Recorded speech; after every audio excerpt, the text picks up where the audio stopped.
আজি মই পুৱাই ধুপাবৰ মাইজানৰ আমাৰ গীতি সন্ধ্যা দত্ত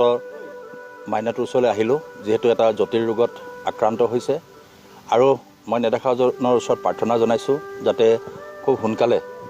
আমাৰ ইয়াৰ পৰা ডিব্ৰুগড়ৰ পৰা আমাৰ সুদূৰ হায়দৰাবাদলৈকে AIG লৈকে ৰেফাৰ কৰিছে আৰু যিহেতু তেওঁলোকৰ ঘৰৰ আৰ্থিক অৱস্থা খুবেই বেয়া, মই নিজে স্বচকুৰে আহি প্ৰত্যক্ষ কৰিছোঁ। দেউতাক অস্থায়ী এজন হোমগাৰ্ডৰূপে কৰ্মৰত নামৰূপত তেওঁ বৰ্তমানো তেখেত ঘৰত নাই আৰু তেনে অৱস্থাত এই মৰম লগা দেৱশিশু বুলিয়ে ক'ব লাগিব কণমানি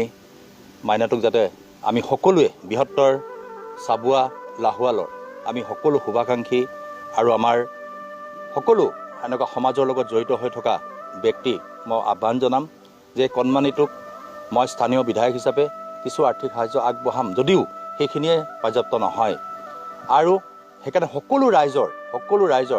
100 টকাই হওক, কোনোবাই 500 টকাই হওক, আমি প্ৰত্যেকেই মিলি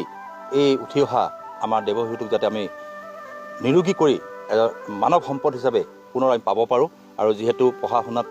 এগৰাকী মেধাৱী ছাত্ৰীও, আৰু তেনে অৱস্থাত এই ছোৱালীগৰাকীক যাতে আমি সকলোৱে সহায় আগবঢ়াবৰ কাৰণে মই স্থানীয় বিধায়ক হিচাপে আহ্বান জনাইছোঁ।